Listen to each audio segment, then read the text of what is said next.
This is part of what I do. I facilitate conferences, but I also work as a keynote speaker, having spent many years in the Formula One and the motorsport industry. I'm lucky enough to own that Formula One car, and I've got a group of guys who go around the world doing training sessions with it to increase performance and safety awareness and have some fun as well. My background is I'm an automotive mechanic. I got lucky and got into Formula One many, many years ago and worked on the commercial side raising money, which is predominantly what I did for a number of years. And during that period, I was lucky enough to work with some of these reprobates like Senna and Schumacher and Mark Webber and a number of others. I continue to keep my links with Formula One through a series of publications that many of you have heard about before, a series of books and a TV series called Performance at the Limit. And the third edition here was focused around the Mercedes team about 18 months ago with the approval of Niki Lauda, who currently is recovering from a lung transplant of all things. But for those of you that know that Niki had a horrendous accident years ago, it's a miracle he survived that, and now he's doing really well. I spoke to one of his colleagues the other day. He's currently on 29 tablets a day, so he says I rattle a bit at the moment, but he is making a great recovery. Anyway, that's a bit of background about me. Formula One today is dominated by one manufacturer, Mercedes, pretty much. If you look back at the history of the sport, certainly in my era in the 80s with McLaren, with Prost and Senna, we won 15 out of 16 races in 1 year. Then after that, I went to Jaguar, and Jaguar were totally dominant in sports car racing, and then you had a period of Benetton that had a young Michael Schumacher, and then you had a period of Ferrari, 6 years. So there's this cycle that goes through motorsport. We've talked about this at previous technical days and conferences. Some of you have heard me speak about those issues of teamwork and leadership. But the trouble is here, once you get that competitive advantage that Mercedes have got, everybody else wants to shoot it down. But actually, and these are not my words, people say at the moment, in terms of grasping the opportunity, these chaps here really should be winning this year's World Championship. But there's a series of things that they have done internally, politically. There's certain things where they've taken a little bit too long. They haven't grasped the nettle, as it were. And because these guys don't want to be beaten, and as much as I like Lewis and I think he's a great guy, but I'm not as much as a fan of some of the drivers from my era. But actually, you can't fault the guy. He's doing some remarkable things. Last weekend, he drove a brilliant race again. Singapore, you know, when I watched him there, because I was at the Grand Prix, it was unbelievable what he's doing. These guys down here are doing their very best to catch up in Red Bull, but they've made a radical change for next year because McLaren got rid of the Honda engine. They said, no, it's not any good. Gave it to Red Bull's sister team, Toro Rosso, who are doing very well with it now. And next year, with an Adrian Newey designed car, here they are with a Honda package that could actually embarrass McLaren terribly. So that's a bit of background to what's going on in F1. This is the first time this has ever happened. The teams are actually now, under the new ownership since Eccleston sold, they actually declare how much they spend. Just look at those numbers. Mercedes spent £309.7 million last year to win the championship. Interestingly, Mercedes-Benz themselves only spent £60 million. The rest came in from the money that they earned from the governing body, the owners of Formula One, and also from sponsorship and promotional deals. But what's interesting about the figure of £60 million is that Mercedes themselves have had an independent brand survey done. They command about 24.7% of the world coverage of Formula One, and they put a revenue value on that to them of 3.4 billion. So 60 million quid's not a bad investment for 3.4 billion pounds worth of return. These guys, Red Bull, are having to up their expenditure from 193 million to 226 million, and the reason is change. Because as Christian Horner, the boss, said, whenever you change anything, whether you like it or not, it's going to cost you a lot of money. And many of the things we've talked about today, when Keith was talking about the more virtual world of interconnectivity of cities and places, some of the regulation changes you've heard about, some of the things that continually in this industry are put across, fact of the matter is, it's going to cost you money.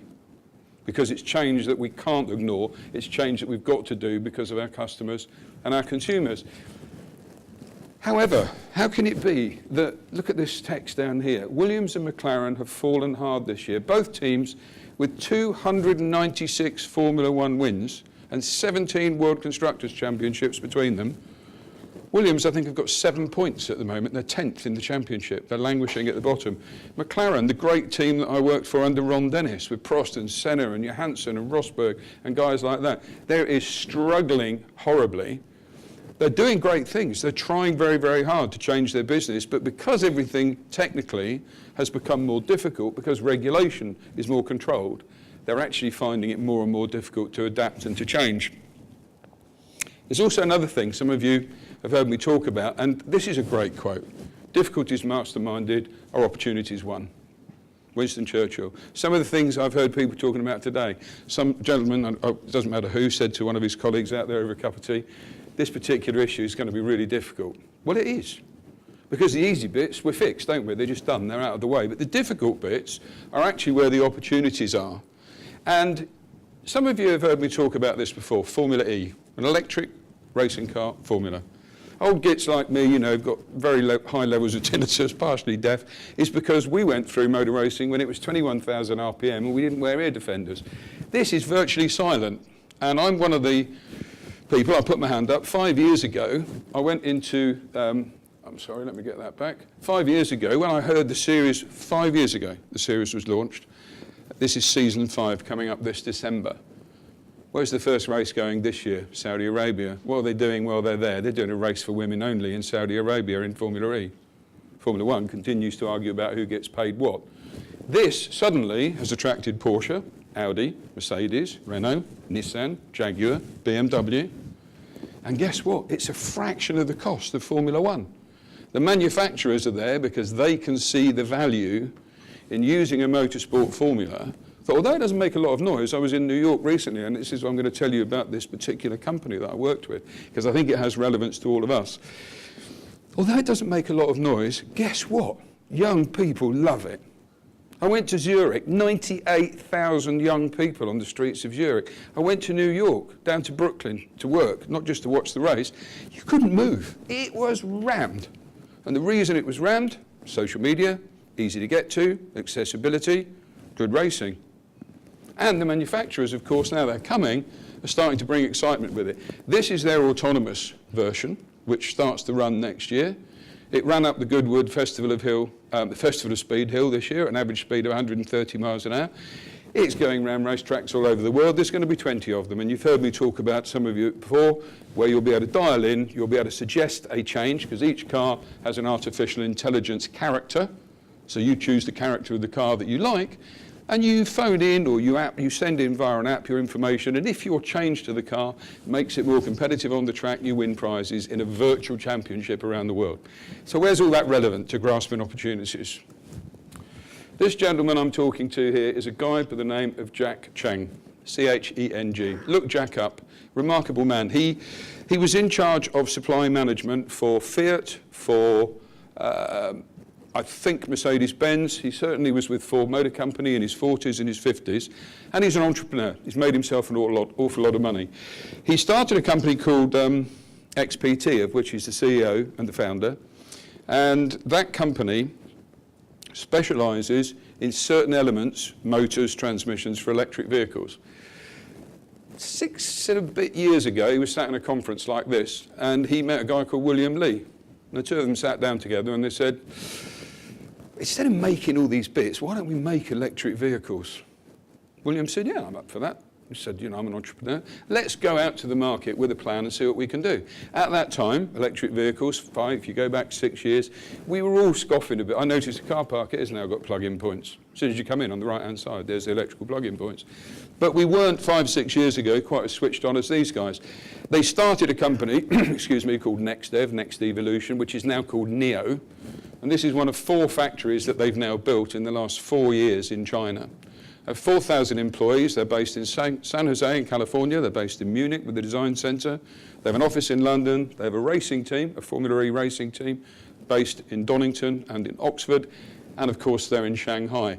But where Jack is different, and this guy absolutely fascinates me, and I'm very lucky to spend time with him and talk to him on occasions on the phone.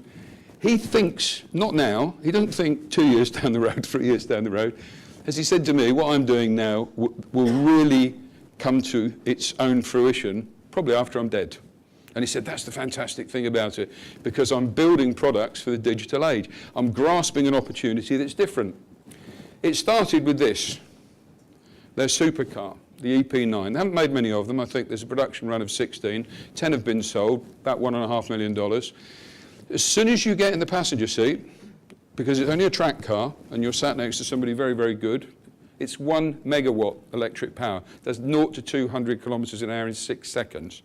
It went to the Nürburgring as a shakedown run, the old Nürburgring with 121 corners, and on its second lap it took 15 seconds off the fastest ever lap round the Nürburgring. It went to Goodwood and took 13 seconds off the electric car time up the hill. It then went to the Circuit of Americas, and after a day's testing autonomously, broke the lap record with nobody inside it as an autonomous vehicle. So what they're doing with this is and they designed and built it in under 2 years. You can buy one, $1.5 million. For that, you become a member of the EP9 club. It goes to circuits around the world. You take your customers and your friends. But guess who's buying it? The young ones. Not the older car collectors, because the young entrepreneurs that are running their businesses for the future see this as a way of actually influencing the marketplace in the cars. So Jack saw this opportunity, but better than that, he's now produced this, because this is more practical. This is the ES8. This is a fantastic people carrier. It was launched in China back in early September. Carries 7 people. It's half the price of a Tesla. Nico Rosberg, who won the Formula One World Championship, drove it recently in Shanghai and was massively impressed with it. I've been fortunate enough to be a passenger in one. It's an incredible vehicle. It does 540 kilometres on one charge, which takes about 45 minutes, which is pretty impressive. This little chap that sits on the dashboard is Know Me. And I thought, that's a funny name, but Know Me. So once you get used to driving the car, once you've actually been in it, once you drop the kids at school, once you've gone shopping, once your wife's used the car or your husband, it remembers a certain set of patterns and it adjusts the vehicle for your particular style of driving. All of that information is held in the cloud, and quite clearly that's helping them define and build the car better. But the fact that it's half the price of a Tesla, Tesla bought major shares in the company earlier today on the US stock market. Interesting one. When you've got a successful brand like Tesla, and I know Alan can occasionally get himself into a bit of deep water allegedly, but actually he's an incredible guy and he's done amazing things. But Jack saw the opportunity for this purely as a Chinese vehicle. It's not available anywhere else at the moment other than China. But as he said, if electrification comes and it comes quickly, the opportunity for me, he said, if I only take 10% of the Chinese market, it's huge. So nobody else is doing it. People are producing electric cars in a way, you know, there's a plug-in under the badge at the front, they're this, they're that. This is completely different. Where it's completely different is it's also all the data is going into Eve. This is the concept car, Eve. If you want it to, you press the button, the steering wheel and the pedals come out. But if not, it's an autonomous vehicle. There's a commitment to see that car running regularly, or a derivative of that test car, on West Coast American roads within the next 4 years. This has all been achieved in just under 5 years. 4,000 staff around the world. But this is the clever bit. Everyone says, oh yeah, but the trouble is with an electric car, you know, you go 400 kilometres or miles, you've got to plug the thing in, you can do a rapid charge, but you've got to wait, you have to go and have a cup of tea. Not if you're in Shanghai or Beijing, you don't. You reverse your ES8 into the garage, you go through the door to make a phone call, have a quick cup of tea, the battery is taken out of the bottom of the car by a robotic system and hustled away to a storage place, and the new battery pack is plugged in underneath, and 4 minutes later you've got 500 kilometres and you're ready to go. 4-minute turnaround.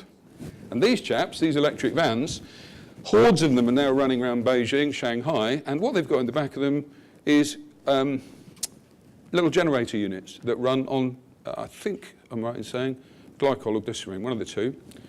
And if you look on your Know Me, it will tell you the position of those vans anywhere in those 2 capital cities at the moment.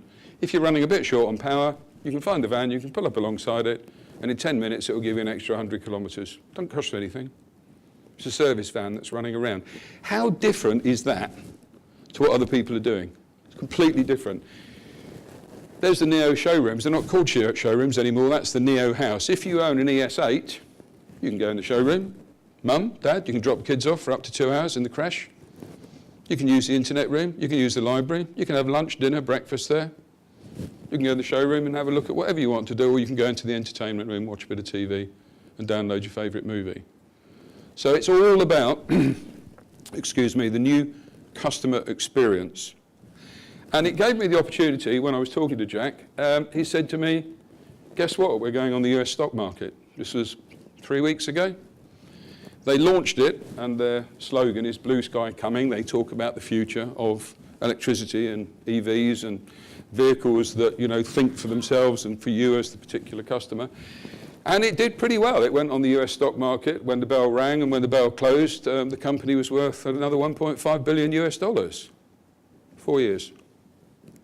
So now it's starting to look at other markets where it's developing and growing. So I had the opportunity, I said to Jack, in the series of books I've been involved in, there's lots of things from conventional team owners, very clever guys, Frank Williams, Ron Dennis, Bernie Eccleston. If I let you, read, if you read the book, I'll give you a copy. If you get time on all these flights you do, what would make a difference out of the things you read in the book? And he came back to me and he said, first of all, think differently. Because he said the real ideas, the real clever stuff, comes from the boundaries of the thought process. It's not about what is the next generation freezer, what is the next generation car, what are TVs going to look like in 5 years. It's what does the customer want 10, 15 years down the road? What does legislation tell us from people like Keith that we've got to respond to? Because as Keith rightly said this morning, it's not a choice. It's coming. So how do we think differently? So he said, get your people, particularly your young people, and I'm glad that Peter Balch mentioned, much younger group of people in the audience this year than us, grey-haired old foxes, which is great to see. Really think differently, guys and girls. Don't think about the conventional stuff. Think about some of the challenges that the industry has, think about the challenges that individual companies have, and think about how you can change it, bearing in mind some of the challenges that Keith's shown up today. Secondly, measure everything. Measurement criteria is absolutely critical. And again, because of AI and all the other things that are coming into our lives, and because of autonomous monitoring, look at Rolls-Royce. They don't monitor their jet engines on the A380s any longer. It's done 24/7. The second that engine starts or stops, back at Rolls-Royce's headquarters in Derby, there's the information on that engine number. It can be halfway across the South Indian Ocean, and they know exactly what that engine's doing, what its heat is, what its fuel consumption is, how many minutes it's got left of running time, any problems that are starting to come up on the system. It's all done remotely. So measure everything, but find a way of using the data quickly. Data management, absolutely key and critical, and this is Jack talking to me about this stuff. Don't hang around. Make quick decisions. He said, if I'd have sat down and tried to form NEO conventionally, I'd still be in the planning process. I wouldn't be selling thousands of cars and have 4,000 employees and headquarters in 5 different cities around the globe. So he said it's vitally important that we start, all of us, to move quickly. And this is the great one. The apprenticeships have been talked about today. We've mentioned 2 or 3 times, in the last few minutes, the youth in the audience. Let the young people through. It's hard because older people, all of us older ones in the room, we have great experience. We've been through 3, 4, 5 recessions, some of us. Great. Impart that knowledge to the young people. Do not hold that information back. And I often say this to people in large corporations, the more you put your young people through, the more you push them, the harder they work, the better they become. Fantastic, because 5 years from now, when you're playing golf, they're looking after your investment or your pension fund. What a great place to have them. Really important. And he said, really, the important thing is informal networks. Share knowledge. Competitiveness is one thing. Yeah, I want to keep my products, secure. I want to make more money. My product's better than the next guy. But, excuse me, do what we do at these events. Do what we do at the major conference each year. Really hard network. Don't be frightened to say to somebody, have you thought about this idea? What do you think about that? Because they may take a little bit of that idea, but they won't enact it the same way as you do. So the more informality you've got, particularly the younger members of the audience, get to know the older people, because they won't always be here. You can hoover that knowledge out of those older people through informality. And actually, when something is difficult, you can pick up that phone and go, Peter, just give us 5 minutes, will you? I've come up against, what would you do? You must have experienced this in your career. That's the power of the informal network. And that's one thing that within NEO, they've got fantastic, virtually flat structure throughout the business. Jack goes and plays his guitar at staff weddings. He flies around the world to go and give, somebody who's had a baby a bunch of flowers. And it's just unbelievable feeling within that organisation of everybody's on the same level. It's incredible.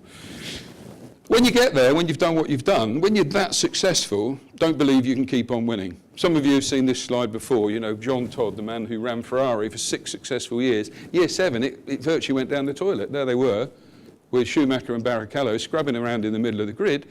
And at the end of the season, two of my co-authors and myself interviewed him, and we said, what went wrong this season? It's absolutely nothing. Everybody else just did it better. Competition. We've got to be ahead of the competition in the way we think, because actually somebody else will come up with a good idea if we don't. Everybody at the moment wants to knock Mercedes off the perch.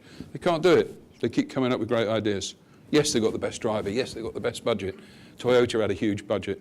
Never won a single Grand Prix. So Jack said, you know, this is really important. Once you get there, once you've got that success, make sure every day you wake up and pinch yourself and say, what a great place to be.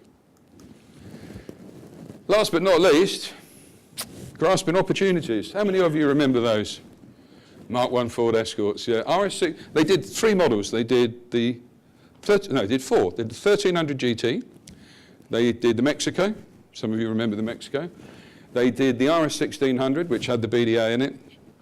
And then they did, I think, very, very early on, they did a 1600 GT. Well, there you go. Had you hung on to that, I had one of those, I sold it for 1,200 quid. It was sold last week at Silverstone Auctions for 70,875 quid for a Ford Escort. And a Ford Sapphire, Sierra Cosworth, that when it failed its MOT, I banger raced it, went for 52,750 quid. How about that for grasping opportunities? I'm being a little bit flippant with that slide, so I'm going to stop now and close the day and hand over to the Vice Chair. But in the instance of that Chinese company, if I'd have stood on a stage like this 20 years ago and told you the story of Ford Motor Company, I would have told you how over a 75, 80 year period, from the first Ford Model T right the way through, it had become a successful manufacturer.